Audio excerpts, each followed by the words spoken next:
Hello, BookTube. I once again have a bit of Sunday mail. Mail is not delivered on Sundays here in the United States. I'm old enough to remember when it was.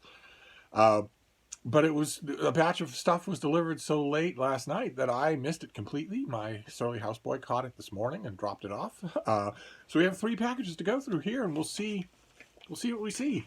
They all look to be legitimately from publishers. No more of the presents that have been coming to a lot of you from Steve last week. That's good. I assume that means my stern reprimand hit home, and there'll be no more such things.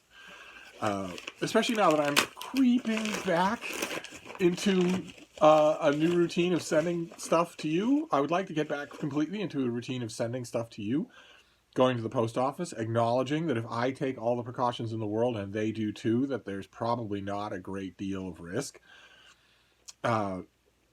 I have recently embraced that new attitude, and I'm slowly gearing up. One of the ways you could tell if you were here at Hyde Cottage, one of the ways you could tell that I'm slowly gearing up is that all of the mailing supplies that I used to have in the same place, in easy reach of each other, scattered to the winds when I fell out of the habit of mailing things to people in the early part of 2020. And if you look here, you can see they are starting to creep together again. Priority mail envelopes, priority mail labels, on my address list, that sort of thing. Those things are starting to come together and starting to be within easy reach of the messy couch, the wonderfully comfortable messy couch where I do all of my work during the day. Because the desk, I don't know that you want any of these elaborations, I have an old desk where I used to do all my work. That's what I used to do completely because I had to. That's where I had the typewriter on the desk. I had my research library on the desk or immediately next to the desk. And laptop computers did away with that. I now have everything that I need. I can now access everything that I need and have a completely functional workspace with a typewriter on my lap with a dog curled up, in my left arm, in the crook of my left arm. Both of us in complete comfort. So I moved the desk back into the living room or I had it moved. I had people move it into the living room to see if maybe I would work at it again. Maybe that would be possible. Frida doesn't always want to cuddle like my girls did. My girls always wanted to cuddle. Frida doesn't always want to do that. And I kept it there for months, and it just started accumulating stuff. That's when you know that the thing is not working as a workspace. If it starts to accumulate stuff, just random stuff that you're piling there because it's the nearest flat space. So I banished the desk. I moved it out of, or I didn't. I once again had somebody move it out of that room. I still use it. I use it very much, but I use it for storage space. I use it for a flat space. There's very little flat counter space in the kitchen here. So any more that I can add is very good. So I did that, and I'm happy with that decision. But the mailing supplies are creeping towards closer and closer. They are gathering together right there by that couch where I do all of my work. So now that I'm mailing stuff out to you, and in 2021, I count on that getting more frequent. I count on that getting willy-nilly, so that the slightest thing that you want, I'll mail out, or the slightest thing that you don't want, that maybe I see on your channel that you're interested in such and such a thing, and I just mail it to you. I mail you something that I think is along those lines that might interest you. Now that I'm doing that, that's the direction things should happen in. Keep in mind, this is the weirdest parasocial relationship on YouTube. Meaning, I send things to you, right? But it doesn't look like we're going to have that problem this time around because these all look to be from publishers. So let's see what this first one is. Okay. All right. Oh man, what a cover. This is by Neil Ferguson, the controversial historian Neil Ferguson. This is his new book, the book of his that's coming out this year. It's called Doom, The Politics of Catastrophe. Look at that cover. That is not Photoshop. I don't think it is. I seem to recall seeing pictures like this from the great fires of the fire season of California in 2020, because we now need to add that. We now need to add, winter, spring, summer, fall, and fire. We need to add a season to California and the West. But what is this going to be? So this comes out in May. This comes out in early May. What have we got here? Doom. Disasters are by their very nature hard to predict. Pandemics, earthquakes, wildfires, financial crises, and wars are not normally distributed. You had me until financial crises. Okay, financial crises are exceedingly easy to predict in America, anyway. In modern history, anyway, they're extremely easy to predict. If you unregulate Wall Street, if you unregulate companies, if you have a photo op as President of the United States showing a stack of financial regulations for businesses and lending firms and whatnot, banks, that is the old way, and then a tiny stack that is the new way, and you're happy about that, you are going to have a financial crisis. That is exactly what's going to happen. You are inviting that. That is what is going to result from limiting that regulation. But the others, maybe. But when disaster strikes, we ought to be better prepared than the Romans were when Vesuvius erupted, or medieval Italians when the Black Death struck. We have science on our side, after all. Yet in the face of the COVID-19 pandemic, the responses of a number of developed countries, including the United States, were badly bungled. Why? Well, that's not a rhetorical question. I would like to answer it. There are many. There's going to be an avalanche of books on why. But a number of developed countries, including the United States, but not all developed countries. Some developed countries had a fantastic response. There are good and bad reasons why many countries in the West, for instance, bungled their response. Good and bad reasons. One of the good reasons is federation.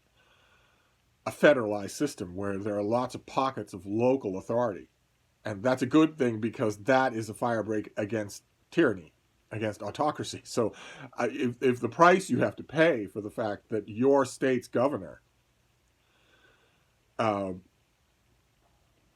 can curry political favor or just be an idiot and make mistakes or be mulish about protecting you from a virus, if that's the price you have to pay for the fact that that same federalized, cantonized governmental system protects you from national autocracy, well, it's a high price to pay and it's a dumb price to pay, but that is the reason why you would pay it.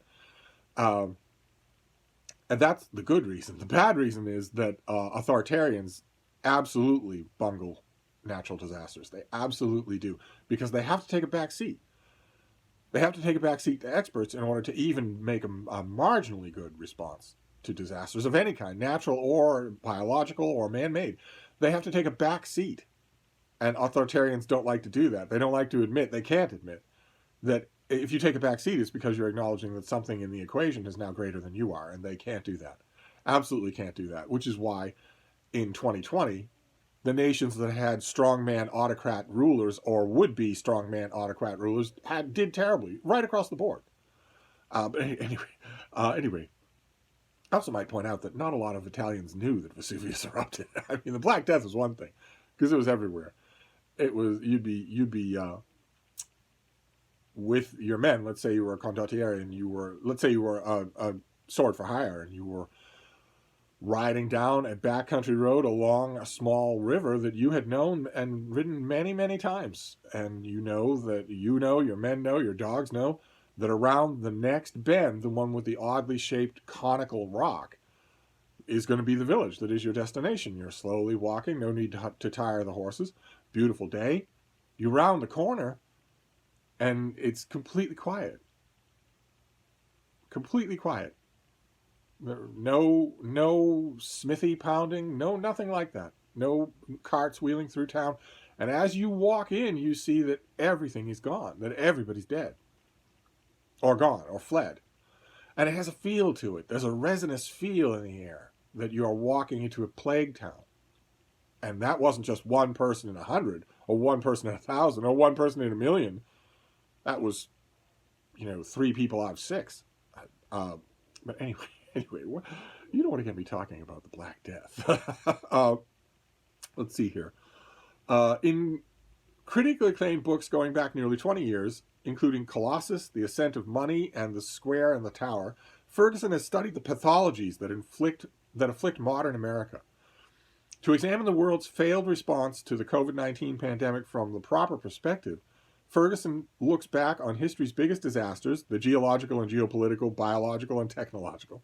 In other words, he pads. This is about COVID-19. This book is about COVID-19, but he's got to do some padding. From history's most destructive wars to the Challenger and Titanic tragedies, each catastrophe lays bare the societies that it strikes, exposing some as fragile and ill-equipped. Ferguson offers not a history, but a general theory of disasters, showing why our ever more bureaucratic and complex systems are getting worse at handling them. What leads some societies to adapt rationally to a new threat, while others go into denial or revolt? Why are there those who warn of impending disaster so often ignored? He's listing himself in that last category.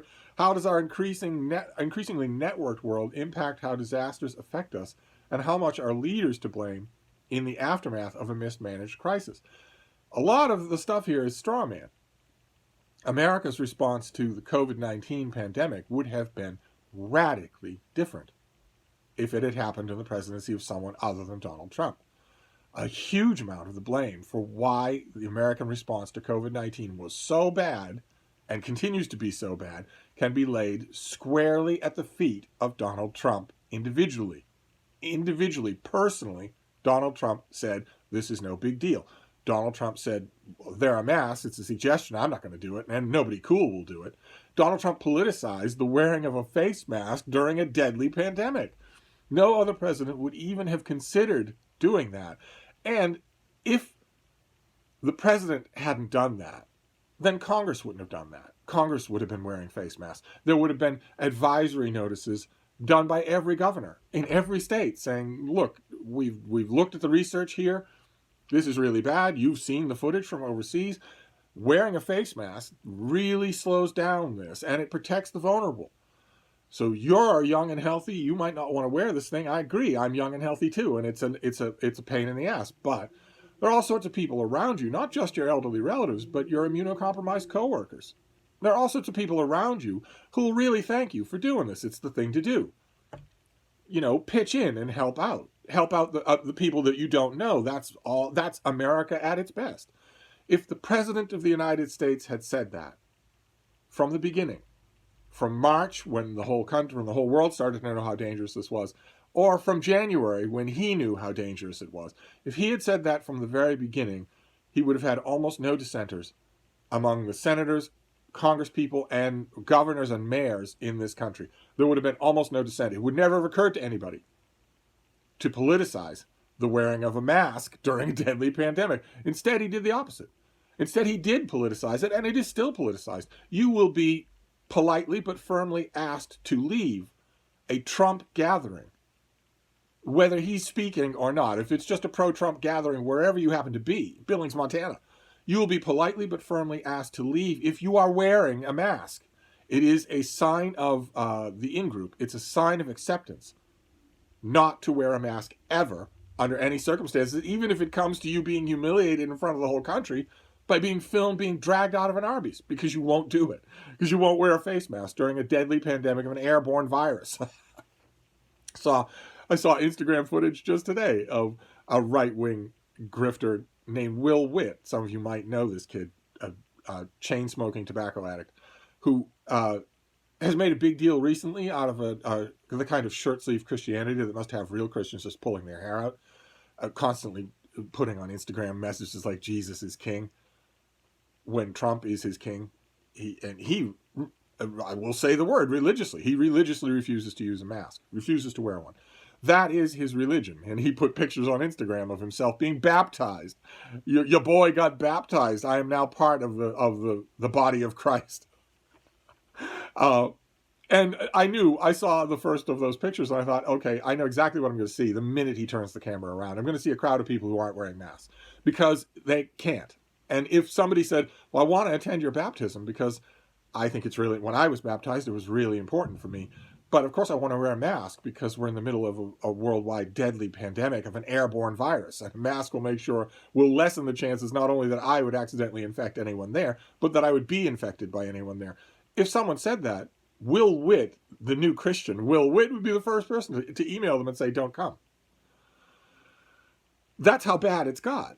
And the president, Donald Trump, could have made sure that didn't happen. If he had done that, everything about the United States status versus this virus would be different. Everything about it would be. But what was it? What was that part? How much are leaders to blame in the aftermath of a mismanaged crisis? Donald Trump is to blame for 400,000 negligent homicides. He was president when this happened. He knew before anybody else in the country did how bad it would be, and he lied about it from the start. Just lied about it. And once the true nature of how bad it was got out, he then did everything he could to make it worse. Well, you're a state governor who hasn't kissed my ass recently. Well, I'm not going to give you funds. You have to ask me nice, like Jack Nicholson and A Few Good Men, only in real life with real lives on the line. And is still Joe Biden or Kamala Harris or whoever his pandemic czar is, will be inheriting a system that Donald Trump not only mismanaged in terms of rolling out vaccines, but intentionally sabotaged. They're going to find that he's intentionally sabotaged that system in order to hurt Joe Biden because he's petty. Because Joe Biden won and he lost. Again, with vaccines to prevent people from dying. It's not going to matter. It's fair to blame him individually for a huge amount of COVID-19 in the United States. One stupid man caused the charts to look the way they do. When a non-stupid person, a non-authoritarian, somebody who doesn't think it's a personal insult against him that a virus is running through the country, things would have looked completely different. Imagine if COVID-19 had happened when a sane, non-authoritarian president was in power. After the initial shock in March or April, the federal government would have been on board completely. They wouldn't have been subscribing to conspiracy ideas about how this thing isn't real or how, China will pay as if the virus isn't already here. Let's continue, shall we? Doom challenges the conventional wisdom that our failure to cope better with disaster is solely a crisis of political leadership, as opposed to a more profound systemic problem. The common feature of all disasters, whether sinking ships or exploding nuclear reactors, a nod to not to the Chernobyl disaster, but to the Chernobyl TV show, is the combination of operator and managerial error. Often the point of failure is not at the top, but within middle management. While populist leaders certainly performed poorly in the face of the COVID-19 pandemic, Ferguson argues that more profound pathologies were at work, pathologies already visible in our responses to earlier disasters. How can we prepare for the next disaster when we have no way of knowing what it will be or when it will strike? I'm sure there'll be a lot of thought-provoking stuff in this book on that very subject, but the best and only real effective way to prepare for such things is not to elect authoritarians. Don't do it. What he calls populists here actually have Donald Trump absolutely hates the populace. He hates the kind of people who worship him as a god, literally worship him as a god. He hates them. Doesn't allow them into his hotels, even into the lobby. Doesn't allow them anywhere near his golf courses. Has people, armed people, shoo them away from the outskirts of his golf courses. Has no interest in them at all. Doesn't come anywhere near them in public events. Flies in, yells lies at them, and then flies out again. Hates them. And so calling him a populist is wrong. He's an authoritarian. The way to prepare for a future disaster would be to stop putting them in positions of power, because they react worse than any other kind of person in a position of power. They refuse to admit that everything in the world is not under their control. They can't admit that. That's the whole basis of authoritarian rule, is that the dear leader controls everything. He's master of everything. So if, for instance, let's say hypothetically in year 2 of a Biden administration, the Yellowstone caldera were to super erupt. So a canyon that's 200 feet wide. That could be it right there.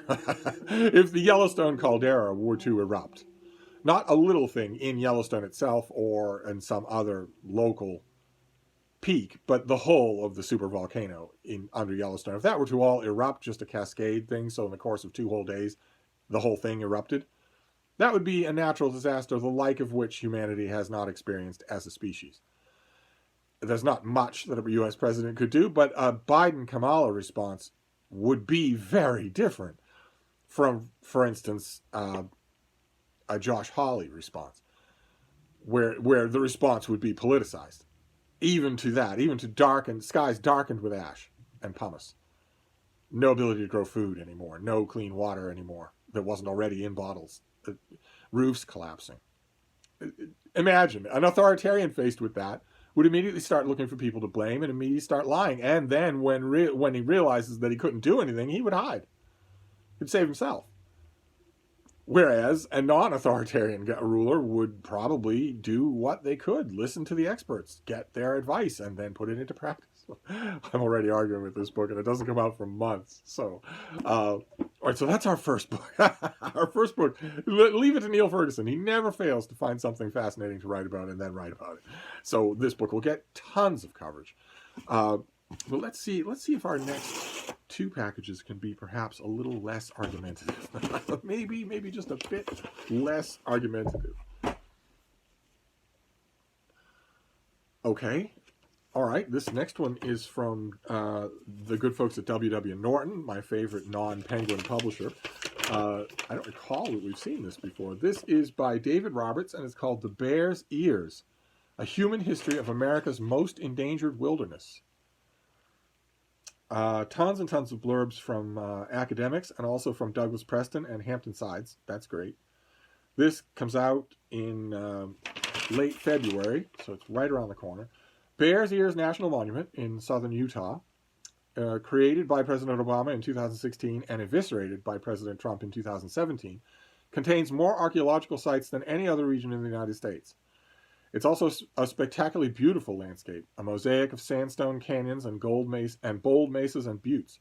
This wilderness, now threatened by oil and gas drilling, unrestricted grazing, and invasion by Jeep and ATV, is at the center of the greatest environmental battle in America since the damming of the Colorado River to create Lake Powell in the 1950s. In Bear's Ears, Roberts takes readers on a tour of his favorite place on Earth as he unfolds the rich and contradictory human history of the 1.35 million acres of the Bear's Ears domain. Okay, great. So this is going to be regional national history, and I'm not going to start ranting again, but I want to point out this is a perfect example of an enormous amount of irreparable damage that can be done by one person, by one man. Donald Trump didn't care at all about this national wilderness. Wouldn't go there in a million years. Isn't interested in the people who do. The only reason he attacked the protections that Bear's Ears had under Obama is because they came from Obama. Because like so many other white men in America, Donald Trump was driven pathologically insane by a black man being elected president and then re-elected president. That's what drove the Senate insane. And that drove Donald Trump insane as well. And that's the only reason that he targeted this and a million other things that he did, not out of any kind of governance, but out of personal spite. Only it's not President Obama that's going to suffer. It's Bear's Ears that's going to suffer. And a lot of the suffering that it will do cannot be reversed. All because of one person. Anyway, this goes out in late February. I am currently, as we speak, or rather as I rant with spittle at the camera, I am currently beginning the preliminary lineup of my February, what my February reading is going to look like. My reading is now, for those of you who might be interested, I don't imagine there are any of you left who are interested, my reading is now fully back to speed. It's fully up to where it should be after my departure at the end of last year. And now I'm actively planning my February, what that's going to be like. So what have we got here? What is this last one? A very ranty mail. I'll make sure to leave that in the show notes so that you know if you're not up for a rant on a Sunday, you can just skip. All right, so I've got War and Peace here, all composed of blurbs. Good Lord, what a huge amount of blurbs. All right, do I have anything about the book? No, I don't. Okay, well, we'll read it from the dust jacket. This is by Claudio Lomnitz, and it is called Nuestra America, My Family in the Vertigo of Translation, with a cover verb by Mario Vargas Llosa. And Claire Massoud, Charles Taylor, Philippe Sands, a whole bunch of other people. Starred review at Kirkus. Okay, so I don't know what this is because it doesn't tell me. The advanced copy is all just blurbs. That's interesting in its own way to know. But we have the dust jacket, so we'll find out what this is together. In this book, eminent anthropologist and historian Claudio Lomnitz traces his grandparents' exile from Eastern Europe to South America. At the same time, the book is a pretext to explain and analyze the worldview, culture, and spirit of countries such as Peru, Colombia, and Chile, from the perspective of educated Jewish immigrants imbued with the hopes and determination typical of those who escaped Europe in the 1920s. The author's grandparents, who were both trained to defy ghetto life with the pioneering spirit of the early Zionist movement, became intensely involved in the Peruvian leftist intellectual milieu and its practice of connecting Peru's indigenous past to an emancipatory internationalism that included Jewish culture and thought. After being thrown into prison supposedly for their socialist leanings, Lomnitz's grandparents were exiled to Colombia, where they were subject to its scandals, its class system, its political life. Through this lens, the author explores the almost negligible attention and esteem that South America holds in the U.S. public opinion. The story then continues to Chile during World War II, Israel in the 1950s, and finally to Claudio's youth, living with his parents in Berkeley, California, and Mexico City. Okay, and this just has a huge number of blurbs. A lot of people knew about this before I did. I've never heard about it before. What does Claire Massoud have to say? Her blurb is Claudio Lomnitz's riveting family memoir is an account of trauma and displacement, but also one of resilience, passion, and even joy. From Romania to Peru to Colombia to Israel to California to Mexico and beyond, his forebears vividly portrayed lived lives of profound political and intellectual engagement and were intimate with important historical actors. Nuestra America joins Philip Sands' East-West Street and Edmund de Waal's The Hare with Amber Eyes, bringing to light untold narratives of the Jewish diaspora. Okay, well, everybody loves it. I can put it on the list right away because this is a February release. So there you go. There's your ranty mail haul. We have Nuestra America, by far the most lauded book here, even though I've never heard of it. Then we have The Bear's Ears, a loving history and a look at the natural history and human development of bear's ears, but also, I bet from the sound of it, a look at the danger that the whole area is in today. And finally, Doom, The Politics of Catastrophe by Neil Ferguson, which really, the rant that I went on was a little bit uncontrolled on my part, but it was also symptomatic of what you're going to get. This is going to get reviewed absolutely everywhere. Absolutely everywhere. Full-length review in the New York Times, full-length review in the New York Review of Books, probably a daily review in the New York Times. It'll get a long treatment in the Wall Street Journal. The Washington Post will review it. Everybody who does original book coverage will review this when the time comes. I will try to be a part of that original. I will try to do that myself. But it's the nature of this author. He's a popular historical synthesizer who has been read by everybody. I reviewed his last book. And I will review this one as well. So that's part of why I went on and on. So there you go. As a ranty mail haul for you on a Sunday of all days. No day of rest. But there's always tomorrow, right? When maybe the mail that comes tomorrow will be all bunnies and daisies. And Steve won't rant at all. I mean, we can hope for that. Can't we? We can hope for that. Let's hope for that tomorrow. So I'm going to wrap this up for now. But I'll be back. Thank you, BookTube.